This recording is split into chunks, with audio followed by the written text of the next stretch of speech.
Hello दोस्तों, PCS सारथी channel में आपका स्वागत है। और मैं अभिनव राज आपके लिए क्रैश कोर्स लेकर आ गया हूं फॉर 67 बीपीएससी मेंस। और यहां पर हम बहुत सारे टॉपिक्स को डिटेल में देख रहे हैं, भले वो स्टैटिक सेक्शन हो या फिर करेंट अफेयर से इन्फ्लुएंस्ड हो, जिसका कि आप यूटिलाइजेशन डायरेक्टली या इनडायरेक्टली अपने एग्जाम्स में कर सकते हैं। जो स्टैटिक सेक्शन के क्वेश्चंस हैं जो हम आपको डिलीवर कर रहे हैं वो मोस्ट प्रोबेबल क्वेश्चंस की श्रेणी में आते हैं, उनके आने की प्रबल संभावना है। जो मोस्ट प्रोबेबल क्वेश्चंस हैं करेंट अफेयर के वो भी उतने ही इंपॉर्टेंट हैं, लेकिन अगर वो डायरेक्टली आपसे नहीं पूछे जाते हैं तो इनडायरेक्टली आपके काम जरूर आने वाले हैं। इतना ही नहीं, मैं आपको ये बार बार बताता रहता हूँ, रिमाइंड करता रहता हूँ कि ये जो एग्जाम होने वाला है 67th मेंस का, इसमें जनरल स्टडीज के पेपर 1 और 2 एक साथ होने वाले हैं। तो इसी हिसाब से अपना इंड्योरेंस जो है आपको डेवलप करने का जरूरत है। उसी तर्ज पर आप तैयारी करिए, पढ़ाई करिए और एक सीटिंग में मतलब एक दिन में कम से कम 6 घंटे लगातार लिखने की प्रैक्टिस जो है डेवलप कर लीजिए।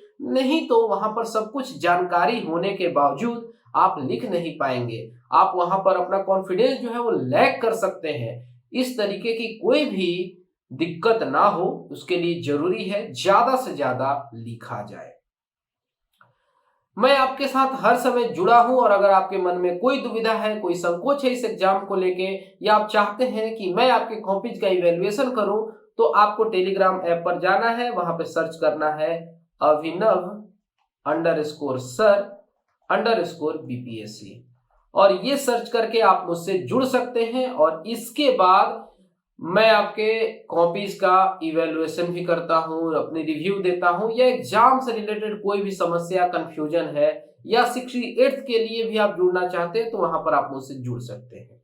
ओके, आज हम चर्चा करने वाले हैं impact of census 1881 and caste and religion. Okay, देखिए, ये जो सेंसस है इसको लेकर कई तरीके के चर्चे हैं और उसका वजह क्या है? उसका वजह यह है कि कास्ट बेस्ड सेंसस, इसको लेकर देश भर में दो तरीके के मंतव्य बन गए। पहला कि जो रूलिंग पार्टी है सेंट्रल गवर्नमेंट में, उन्होंने कहा कि कास्ट बेस्ड सेंसस हम नहीं कराएंगे, जबकि बिहार के लीडरशिप के द्वारा कहा गया कि कास्ट बेस्ड सेंसस जो है वो होना चाहिए। उसके बहुत सारे फ्रूटफुल एस्पेक्ट्स हैं। अगर हम कास्ट बेस्ड सेंसस की बात करें तो उसके दोनों पहलू हैं, कुछ उसमें अच्छी बातें हैं और कुछ बुरी बातें हैं।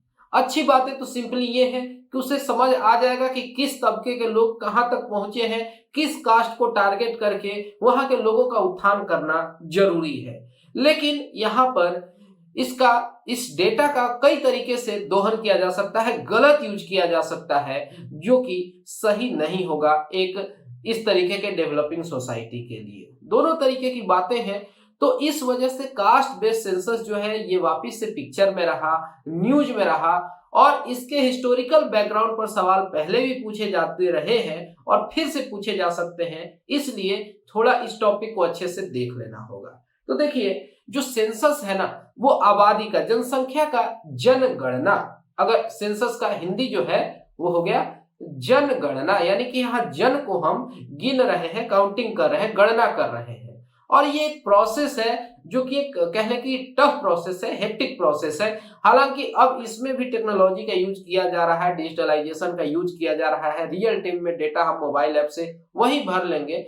लेकिन यहाँ पर डेटा को पहले कलेक्ट किया जाता है, इसके बाद उसको कंपाइल किया जाता है, एनालाइज किया जाता है, और इसके बाद हम देखते हैं कि यहाँ पर जो भी डेटा वगैरह है उसको कलेक्शन के बाद अलग अलग हिसाबों से, डेमोग्राफी के हिसाब से, इकोनॉमी के हिसाब से, सोशल डेटा के हिसाब से वहां पर उसको प्रसारित करते हैं। सिंपल सा ये इसका मैकेनिज्म है जो हम करते हैं, ठीक है। और इससे पता चलता है कि जो कंट्री है, एक बार अगर सर्वे होता है, एक बार सेंसस होता है, तो कई तरीके के जो डेटा है वो निकल के आते हैं। उस डेटा का हम कई तरीके से यूज कर सकते हैं। सोशल डेवलपमेंट कितना हुआ है, हेल्थ केयर सर्विसेज की क्या स्थिति है, कितने लोग पुलिस का सुविधा उठा पा रहे हैं, मतलब इतने तरीके के फैक्ट्स और फिगर्स का सही यूटिलाइजेशन संभव होता है और इसके हिसाब से आने वाले पॉलिसीज का हम निर्धारण करते हैं। तो नीति निर्धारण से लेके सामाजिक उत्थान, सामाजिक बरकत, इन सारी चीजों में कहीं ना कहीं एक सेंसस का बहुत बड़ा रोल है और वो बताते हैं, एक ट्रेंड बताते हैं पॉपुलेशन के कैरेक्टरिस्टिक्स का। पता चलता है कि किस जगह के, किस क्षेत्र के लोगों का अभी हम क्या देखते हैं कि टोटल फर्टिलिटी रेट क्या है, किस जगह के लोग कितने विकसित हो गए हैं, कहां पर किस तरीके के स्कीम्स को चलाने की जरूरत है। और इंडिया जो कि इतनी बड़ी आबादी वाला देश है, दुनिया का सेकेंड लार्जेस्ट पॉपुलस कंट्री है, तो यहाँ पर सेंसस करा लेना एक चैलेंज है, एक बहुत बड़ा टास्क है, हिमालयन टास्क है। और इंडिया का जो सेंसस है one of the largest administrative exercise है जो कि विश्व में कहीं लिया जाता है। और लाजमी बात है, आपके पास इतनी बड़ी आबादी है और सबके डेटा को कलेक्ट करना, और ऐसा नहीं है कि ऑफिस में बैठ के डेटा कलेक्ट हो सकता है, इंडिविजुअली हर किसी के द्वार पे जाना, डेटा लेना। और उस समय एरर्स के भी बहुत ज्यादा चांसेस हैं क्योंकि हो सकता है कि कहीं डुप्लीकेसी हो जाए, कोई व्यक्ति का यहाँ सेंसस में चर्चा हुआ, वो कहीं और माइग्रेट करके चला जाता है, ब्ला ब्ला ब्ला। तो यहाँ पर इन सारी चीजों को ध्यान में रख के आप समझ सकते हैं कि ये कितना कॉम्प्लेक्स चीज है और इसकी शुरुआत जो है एक दिन में नहीं हुई है, इसमें लगातार चेंजेस वगैरह देखने को मिलते हैं और खासकर जो दशकीय ग्रोथ है, डिकेडल जो चेंजेस हैं, वो बहुत ज्यादा मैटर करते हैं। तो सबसे पहला अगर हम कहें कि जो नॉन सिंक्रोनस सेंसस था वो कंडक्ट किया गया था भारत में 1872 में, जब गवर्नर जनरल लॉर्ड मायो थे। अब ये जो है आपके प्रीलिम्स में काम आ सकता है, या अगर सेंसस पर क्वेश्चन आता है और अगर आप इंट्रो हिस्टोरिकल बैकग्राउंड से देना चाहते हैं तो वहां पर इस तरीके के फैक्ट से आप अपने आंसर की शुरुआत कर सकते हैं कि जो पहला गैर तुल्यकालिक जो सेंसस हुआ, जो नॉन सिंक्रोनस सेंसस था, वो मायो के समय में हुआ, 1872 में हुआ। और पहला जो सिंक्रोनस जनगणना है, सिंक्रोनस जो सेंसस है, वो होता है 1881 में और WC प्लॉडेन के द्वारा होता है, जो कि उस समय सेंसस कमिश्नर होते हैं भारत के। तो ये इंट्रो के लिए अच्छा हो सकता है अगर आप अपने आंसर की शुरुआत हिस्टोरिकल बैकग्राउंड से करना चाहें तो। लेकिन अगर सेंसस के हिस्ट्री को हम समझना चाहें इंडिया में, तो ऐसा नहीं है कि अंग्रेजों के द्वारा ये शुरू की गई कोई प्रक्रिया है। बहुत पहले जब ऋग वैदिक काल था, उस समय भी पॉपुलेशन काउंट की बात की गई है, यानी ईसा पूर्व 800 या 600 साल के बीच में। और एन एवरेज 700 ईयर्स भी मान लें तो आज हम एक कह सकते हैं कि आज से 2500 साल से भी अधिक पहले इंडिया में इस तरीके से सेंसस वगैरह की बात की गई है। इवन विष्णुगुप्त या कौटिल्य की जो रचना है अर्थशास्त्र, जो कि 3rd सेंचुरी BC में लिखी गई है, वहां पर भी पॉपुलेशन स्टेट्स की बात की गई है ताकि स्टेट अपनी पॉलिसी बना सके प्रॉपर टैक्सेशन के लिए। यानी उस समय भी जनगणना का जो कंसेप्ट था वो भारत में था, उसका यूटिलाइजेशन किया जा रहा था, पॉलिसी मेकिंग में या टैक्सेशन में उसका यूटिलाइजेशन हो रहा है। और जब मुगल्स की बात करें और मुगल किंग अकबर की बात करें, तो जो एडमिनिस्ट्रेटिव रिपोर्ट है, अब ये सब तो ऐसे क्वेश्चन जो है प्रीलिम्स में 1 मार्क्स में आते हैं कि अकबर के समय के एडमिनिस्ट्रेटिव रिपोर्ट को किस नाम से जानते हैं, तो N.A. अकबरी। क्या बता सकते हैं कि इसके लेखक कौन है? तो N.A. अकबरी जो है, इसमें हम कंप्रिहेंसिव डेटा देखते हैं regarding population, number of industries, number of health care, wealth, इन चीजों के बारे में और भी बहुत सारे वहां पर आपको डेटा मिल जाएंगे। यानी ये चलता आ रहा है। अब यहाँ पर मॉडर्न टाइम्स में अगर पूरे विश्व में हम देखना चाहें तो अंग्रेजों के द्वारा इसकी शुरुआत इंग्लैंड में होती है सन 1800 में, और इंडिया में छोटे छोटे लेवल्स पर, मतलब पैन इंडिया नहीं, छोटे स्तर पर सेंसस वगैरह हुए हैं। जैसे 1824 में हुआ और 1827-28 के समय में बनारस में हुआ जेम्स प्रिंसेप साहब के द्वारा। ये वही व्यक्ति हैं जिन्होंने डेसिफर किया था अशोका के इंस्क्रिप्शंस को, याद है ना नाम? तो ये इस तरीके से हो रहे हैं, लेकिन बहुत छोटे स्तर पर हो रहे हैं। जो पहला कंप्लीट सेंसस था वो किसी इंडियन सिटी का वो कंडक्ट किया गया था हेनरी वॉल्टर के द्वारा सन 1830 में, मतलब ढाका शहर का, जो कि बांग्लादेश की राजधानी है। अभी के भारत में तो ये नहीं पड़ता है। अब हम क्या है कि कुछ हिस्सों से लेके अब एक कंप्लीट शहर का सेंसस करिए, और इसी तरीके से जो सेकेंड सेंसस था इस तरीके का वो फोर्ट एस संत जॉर्ज के द्वारा। लेकिन ये सब जो है आप याद रखें तो अच्छी बात है, इसको इंक्लूड कर सकते हैं, आपके आंसर को एक नया डायमेंशन मिलेगा। लेकिन नहीं भी करेंगे तो बहुत ज्यादा बिगड़ता नहीं है। अब बात करते हैं 1849 की, जब भारत सरकार जो है मतलब ब्रिटिश राज के अंतर्गत ही ऑर्डर करती है लोकल गवर्नमेंट्स को कि वो 5 ईयरली रिटर्न्स ऑफ पॉपुलेशन भेजें, यानी कितनी आबादी है ये पंचवर्षीय मतलब 5 ईयर्स के मतलब अंतराल पर आप जो है ना आंकड़ा हमें प्रोवाइड करते रहिए, इस तरीके की बात की गई। ठीक है, और यहाँ पर ब्रिटिशर्स का जो सेंसस था उसका बिल्कुल अलग मकसद था। आज जो हम सेंसस का मकसद और जो फायदे मैं आपको शुरू में बता रहा था उससे वो बिल्कुल अलग था। कॉलोनियल माइंडसेट के लोग थे, इंपीरियलिस्टिक माइंडसेट के लोग थे, और यहाँ पर उनको सीधा सीधा ये जानना था कि कैसे हम लोगों को कमांड कर सकते हैं, कैसे कंट्रोल कर सकते हैं, और इसमें कहाँ के लोग कैसे हैं, किस विचार के हैं, किस जाति के हैं, उनको कैसे लड़ाया जा सकता है, कैसे भिड़ाया जा सकता है, इसके लिए वो डेटा एकत्र कर रहे थे। उन्हें सामाजिक उत्थान, सामाजिक कल्याण नहीं करना था।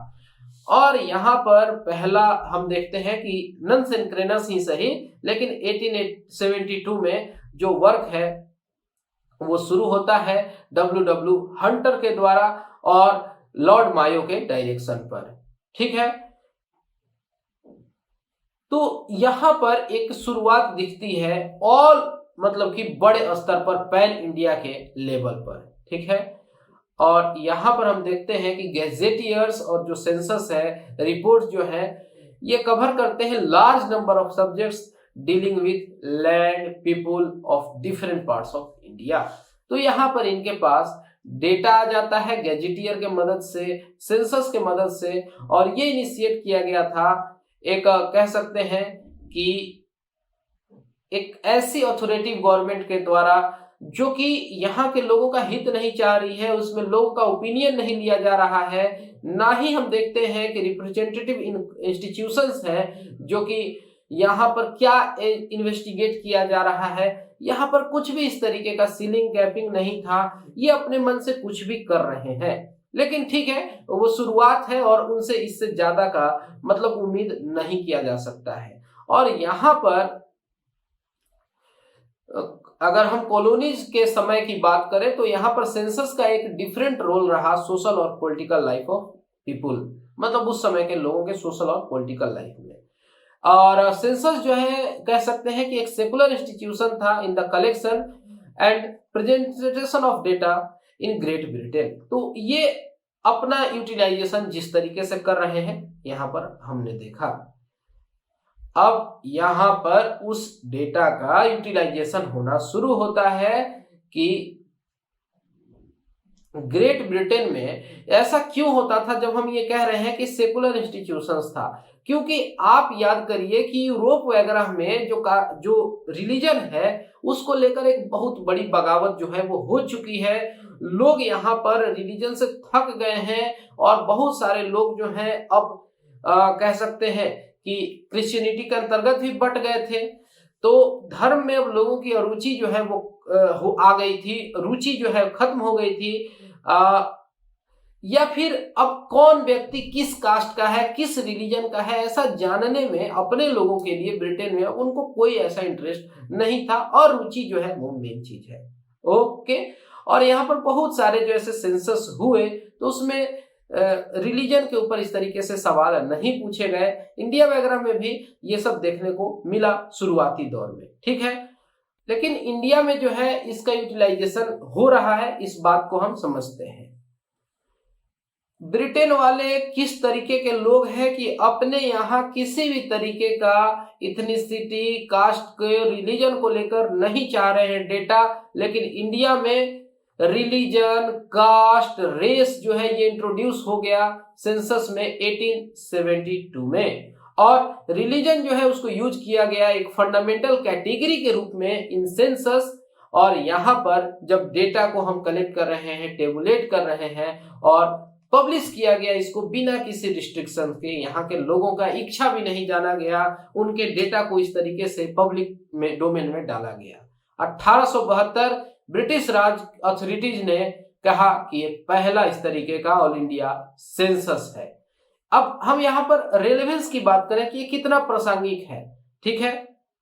अब बहुत सारे लोग अपना अपना मंतव्य देंगे, तो यहाँ पर एससी श्रीवास्तव जी का एक मंतव्य जो है इंपॉर्टेंट है कि it did not in fact cover all the country and that it was asynchronous by being conducted between 1867 and 1872 after an initial 1856 decision to introduce decimal enumeration from 1861 had been disrupted by 1857 rebellion।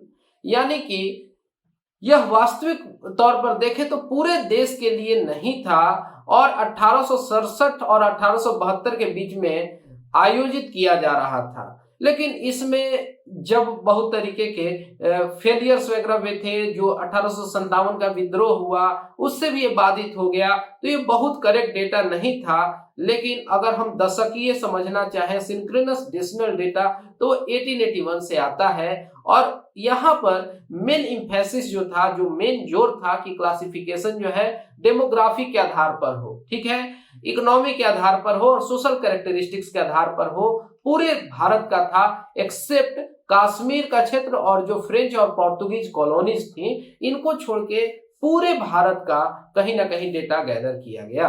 1872 और 1881 के जो census थे, इनका मकसद था कि वो classify करें लोगों को फंडामेंटली अकॉर्डिंग टू वर्ण मेंशन इन एंशिएंट टेक्स्ट, यानी जो 4 वर्ण का प्रथा था उसके आधार पर लोगों का वर्गीकरण किया गया। यानी फूट डालो, राज करो, किसको कैसे फोड़ना है, ये सब बहुत अब अच्छा हो गया, आसान हो गया।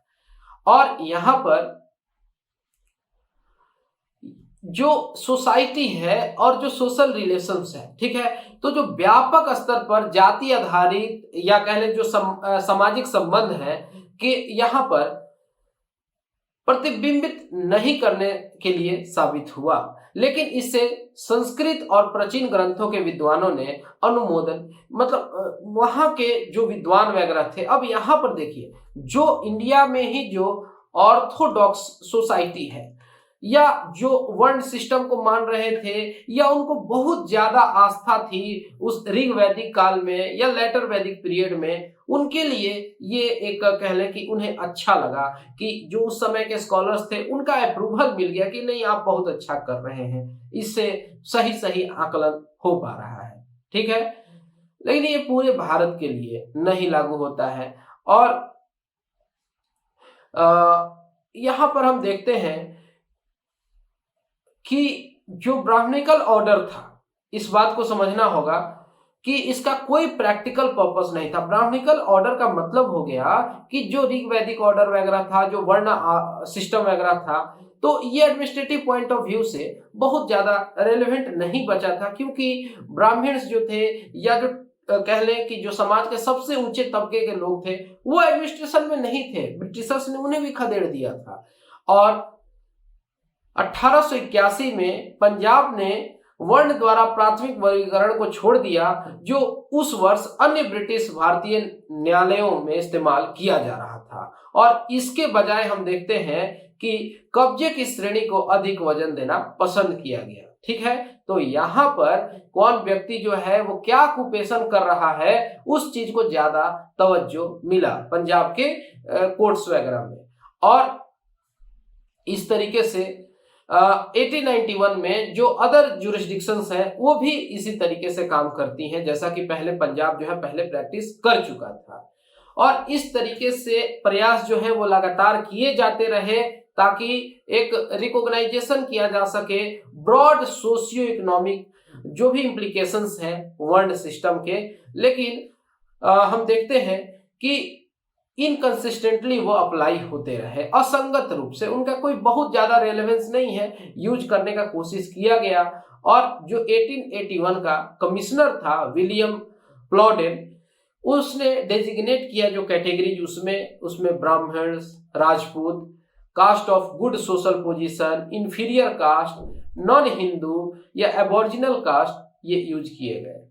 और 1921 में टर्म जो है यूज किया गया डिप्रेस्ड क्लास, और 1931 में जो नोमेनक्लेचर है उसमें एक्सटीरियर क्लास है। यानी कि देखिए, इसमें एक सीधा आप मानसिकता समझने का कोशिश करिए कि यहाँ पर ये किस तरफ ले जाना चाह रहे हैं। और यहाँ जो आगे चल के हम देखते हैं कि सभी के लिए अलग अलग कहते हैं कि वोटिंग राइट होगा, या फिर जिस तरीके से फूट डालने की कोशिश की गई, तो ये सब का जो है ना, यहीं से चीजों को छांट के लाया जा रहा है, ये सब चल रहा था। एक बेसिक डिफरेंस आपको मालूम होना चाहिए कि कास्ट कैसे अलग है वर्णा सिस्टम से। जो कास्ट है वो बर्थ से असाइन होता है, जबकि वर्णा जो है वो ऑक्यूपेशन और इंडिविजुअल क्वालिटीज पर बेस्ड होते हैं। वर्ण सिस्टम जो है वो अर्ली ऋग्वैदिक पीरियड में था, और कास्ट सिस्टम जो है ये शुरू हो गया लेटर वैदिक पीरियड में, ठीक है। और जैसे ही कोई व्यक्ति अपना ऑक्यूपेशन चेंज करता है, उसका वर्ण चेंज हो जाता है, लेकिन एक बार जो कास्ट का ठप्पा लग जाता है वो मरने के बाद भी नहीं जाता है। और वर्ण सिस्टम में किसी भी प्रकार की रिस्ट्रिक्शन नहीं होती है, कोई भी व्यक्ति किसी के साथ उठ बैठ खा पी सकता है, जबकि कास्ट सिस्टम में कई तरीके के इस देश ने रिस्ट्रिक्शंस देखे हैं। जब वर्णा सिस्टम काफी फ्लेक्सिबल सिस्टम है, उतना ही रिजिड है, उतना ही कठोर प्रणाली है कास्ट सिस्टम का, ठीक है। तो जो बर्थ ऑफ कास्ट है ये डायरेक्टली लिंक्ड है with the census operations in colonial India, इस बात को डिनाई नहीं किया जा सकता है। उससे पहले वर्ण सिस्टम वगैरह जो है उसके रेलेवेंस थे कहीं ना कहीं, लेकिन कास्ट का इस तरीके से हाईलाइटेड यूज जो है ये अंग्रेजों ने शुरू किया। और अगर हम 19th सेंचुरी के मिड की बात करें तो जो सेंसस है ये एक मेथोडोलॉजी हो गया, या कह लें कि एजेंडा हो गया, और इसके कुछ यूनिक पर्पसेस थे, उन पर्पसेस को ये सर्व करना चाहता था। और यहाँ पर कितने लंबे समय तक बिहार के या इंडिया के लोगों को गुलाम बना के रखा जा सके, इसमें सेंसस एक बड़ा रोल प्ले करता था। एक डायरेक्ट सर्वे था ये पॉपुलेशन का, और यहाँ पर किसी भी तरीके का टेक्सुअल रेफरेंस वगैरह यूज करने के बजाय यहाँ पर हम देखते हैं कि लोगों के पास ये जा रहे हैं, और यहाँ पर उनके नंबर और उनके एट्रीब्यूट्स को सीधे सीधे जानने का कोशिश किया जा रहा है, उनके विशेषताओं के बारे में पता लगाया जा रहा है। जो इंपीरियल अप्रोच है, जो कि कॉलोनियल माइंडसेट है, वो एक तरीके से एक फंडामेंटल चेंज लेके आता है सोसाइटी में, और फोकस जो है वो चेंज हो जाता है फ्रॉम टेक्स्ट टू पीपुल। तो ये एक बहुत बड़ा हस्तांतरण है, एक बहुत बड़ा ट्रांसफर है। जो सोशल स्पेस है, हम देखते हैं कि अब आप वहां पर ऐसे समझिए कि सामाजिक स्थान को वास्तविक के निवास स्थान के रूप में चिन्हित किया गया था, ठीक है। और जैसे कि पहले जो कॉलोनियल एरा के पहले या बहुत पहले की बात कर ले, तो जिस तरीके से सिटी प्लानिंग या विलेज प्लानिंग वगैरह में था कि जो डिप्रेस्ड क्लास के लोग हैं वो किस जगह पर अपना घर बना के रह रहे हैं, उनके तरफ का जो हवा है वो उच्च जाति के लोगों के तरफ नहीं जाना चाहिए, नहीं तो वो दूषित हो जाएंगे, इस तरीके की धारणा थी। जब ये ब्रिटिशर्स इस तरीके का सर्वे लेकर आते हैं तो उस बात की पुष्टि करते हैं कि ये फॉलो हो रहा है कि नहीं, कहीं ऐसा तो नहीं कि गड़बड़ हो गया। और ये कहीं ना कहीं जो भी लोग थे जो काफी ऑर्थोडॉक्स थे, इस वजह से वो काफी सपोर्ट कर रहे थे सेंसस को, ओके। तो सत्य का सत्यापन संस्कृत के पन्नों से नहीं बल्कि पुरुषों और महिलाओं के जीवन के अनुभव से आया था। और हम देखते हैं कि जो कॉलोनियल एरा की शुरुआत हो रही है तो यहाँ पर इंडिया जो है उसको वर्ल्ड सिस्टम में डिवाइड करने का प्रयास किया गया था अकॉर्डिंग टू एंशिएंट टेक्स्ट। और इसके बाद जो ब्रिटिशर्स इंडिया में रूल करते हैं तो यहाँ पर इनको बहुत तरीके की प्रैक्टिकल डिफिकल्टीज भी देखने को मिलती हैं। और यहाँ पर हम देखें कि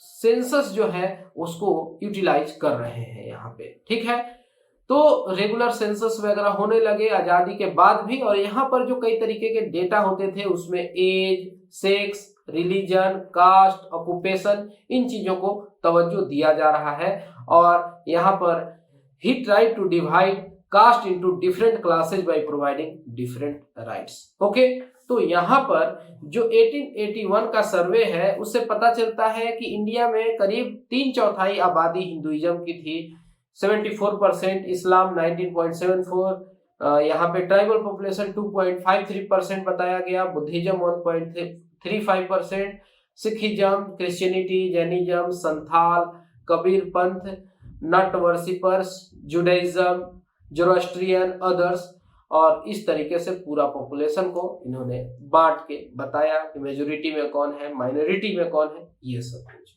ठीक, अब इसका जो असर है वो ज्यादा जरूरी है। जो भी लैंड सेटलमेंट्स वगैरह थे और जो लैंड राइट्स थे वो सारे के सारे इस तरीके से अपर कास्ट को उठा के दे दिए गए। हर जगह का सर्वे था, हर जगह का डेटा था, और बहुत आसानी से ये पता चल रहा था कि किस जगह पर कौन से अपर कास्ट के लोग हैं, उन्हीं को जमींदारी राइट जो है वो सौंप दिया गया। तो जो अपर कास्ट थे वो लैंड ऑनर्स बन गए, अगर हम नॉर्मल सिनेरियो में कहें, और जो फ्यूडल माइंडसेट है वो और प्रबल जो है वो होना शुरू हुआ। इसी तरीके से इरिगेशनल प्रोजेक्ट्स जो थे इसमें भी कई तरीके के डिस्क्रिमिनेशंस देखने को मिले। पंजाब के क्षेत्र में जो ऊंची जाति के लोग हैं, जो अपर कास्ट के लोग थे, उनको कहीं ना कहीं ज्यादा तवज्जो मिल रहा था इरिगेशनल प्रोजेक्ट्स वगैरह में, उनके खेतों से गुजारा जा रहा था नहरों को, जबकि जो समाज के वंचित वर्ग के लोग हैं उनको और भी पीछे ढकेला जा रहा था। ठीक है, यहाँ पर कास्ट डिवीजन जो है गवर्नमेंट एम्प्लॉइज वगैरह के सिलेक्शन में भी ये भी बहुत सीरियसली देखा जाने लगा। और यहाँ पर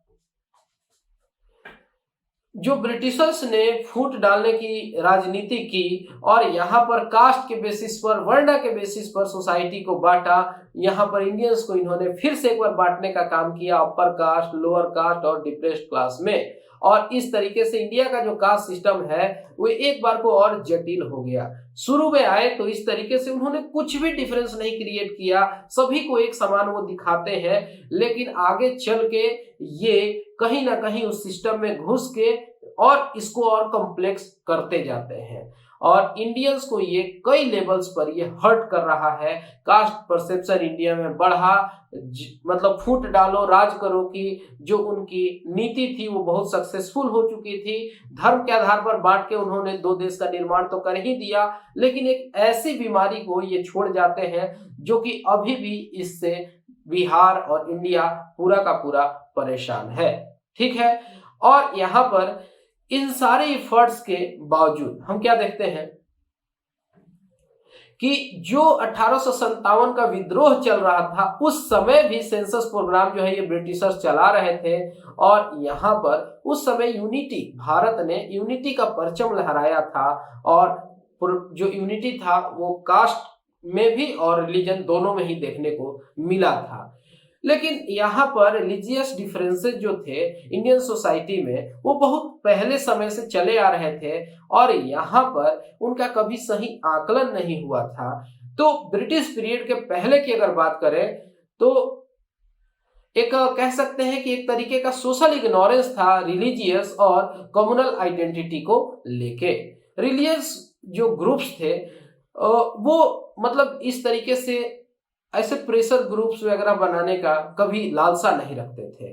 धार्मिक समूहों को यह नहीं पता था कि यह कितनी दूर तक बढ़ा और संख्या में कितना ताकत है। उनको यह आइडिया नहीं लग पा रहा था कि मेरे थॉट प्रोसेस को लोग कितने दूर तक फैले हुए हैं, कितने मेरी तरह सोच रहे हैं, या अगर हम किसी को इंस्पायर कर रहे हैं तो मेरे धर्म के कितने लोग हैं, ये सब नहीं पता चल रहा था। वो अपना काम कर रहे थे, लेकिन इनके द्वारा जो फिगर दिया गया भले ही वो थोड़ा सही थोड़ा गलत हो, लेकिन इससे उन सारे लोगों को भी एक बार पुश मिलता है जो समाज में कई तरीके की भ्रांति फैला रहे थे या अपने गलत आइडियोलॉजी को लेकर चल रहे थे। अब उन्हें पता चला कि अच्छा अगले 10 साल में हमने इतने लोगों को मेंबरशिप से जोड़ दिया है। ठीक है,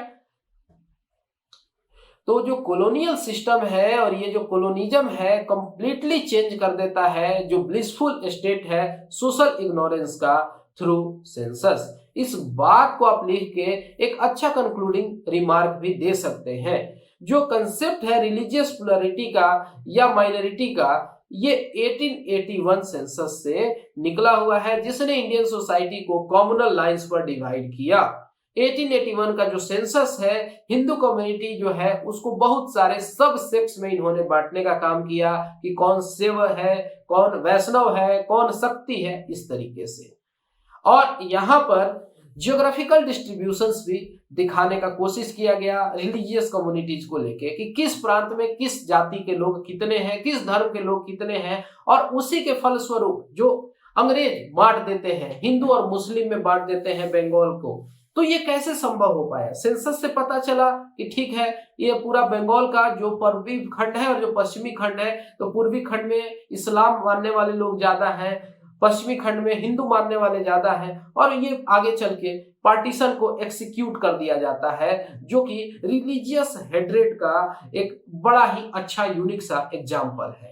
या फिर जो सेपरेट इलेक्टोरेट में मुस्लिम्स को रिजर्वेशन दिया गया मोरले मिंटो रिफॉर्म्स 1909 में, ये भी इसी तरीके के डेटा के यूटिलाइजेशन के बेसिस पर था जिसका फाउंडेशन जो है, जो नींव का पत्थर है, वो 1881 के सेंसस से रखा गया था। यानी इनका जो सेंसस था वो किसी भी तरीके से कल्याणकारी नहीं था, लोगों के हित के लिए नहीं था, और उसका पूरा का पूरा मकसद था कि कितना लोगों का दोहन किया जा सके, ये था इसमें। और जो रेगुलर सेंसस था वो स्टार्ट होते हैं 1881 से, लेकिन यहाँ पर जो आजादी के बाद के भारत का सेंसस है और आजादी के पहले के भारत का सेंसस, उसका पूरा का पूरा जो कहने की फिलॉसफी है, जो उसका आत्मा है, वही बिल्कुल अलग है। बहुत सारे विद्वानों का ऐसा मानना है कि मेजोरिटी और माइनॉरिटी का जो पूरा कंसेप्ट इंडिया में जो फैला वो भी इसी सेंसस का देन है। इससे पहले लोग जो है परसेंटेज में, आंकड़ों में आबादी को और धर्म को नहीं देखते थे, और आज उसका एक बैड शेप हमें देखने को मिलता है। तो जो डिवाइड करना था लोगों को, उसका जो एक बहुत अच्छा साइंटिफिक टूल अंग्रेजों के द्वारा निकाला गया, जिसका भुक्तभोगी ये आज का समाज भी है।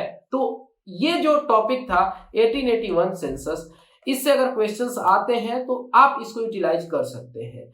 लेकिन यहाँ पर एक टॉपिक बहुत अच्छे से कर लेना होगा, कास्ट बेस्ड सेंसस, क्योंकि उससे क्वेश्चंस पूछे जाने के चांसेस बहुत ज्यादा है कि उसके क्या फायदे हैं, और उन फायदों को आपको इन्यूमरेट करना होगा, क्योंकि Bihar government caste based census कराने जा रही है अपने खर्च पे। तो यहाँ पर अगर सरकार क्वेश्चन पूछती है, क्योंकि आप बीपीएससी दे रहे हैं, बिहार सरकार का एग्जाम है, तो इसमें गवर्नमेंट आपसे जानना चाहेगी कि सेंसस जो होने वाला है कास्ट बेस्ड सेंसस, उसमें क्या अच्छी बातें हैं, क्या अच्छे पहलू हैं, और क्या इसको बाकी स्टेट से अलग बनाता है। ओके, तो उसमें आप सही ढंग से चीजों को प्लेस करिए कि ठीक है, इससे पता चलेगा कि समाज का किस तबका का सही से विकास नहीं हुआ है, उनको टारगेट किया जा सकता है। बहुत बार ऐसा देखा जाता है कि ओबीसी के अंतर्गत ही कुछ लिमिटेड कास्ट जो है वो रिजर्वेशन का लगातार फायदा उठा रहे हैं, और बहुत सारे ऐसे कास्ट हैं जिन तक ये ओबीसी का लाभ जो है, रिजर्वेशन का लाभ है, वो नहीं पहुंच पा रहा है। इतना ही नहीं, अलग अलग क्लबिंग्स बने हुए हैं, थोड़े थोड़े नामों में अलग होता है कास्ट वगैरह का, जिसके वजह से इनको अलग अलग ब्लॉक्स में हम देखते हैं। तो इन सारी चीजों का भी कंफ्यूजन जो है वो दूर हो जाएगा नीति निर्धारण करने में, इससे एक सहूलियत हो सकती है। इस तरीके की बातों को आप वहां पर प्लेस कर सकते हैं। तो फिर हम आगे मिलेंगे एक नए टॉपिक के साथ। फिलहाल इस वीडियो में इतना ही। Thanks for watching and all the best for your upcoming exams.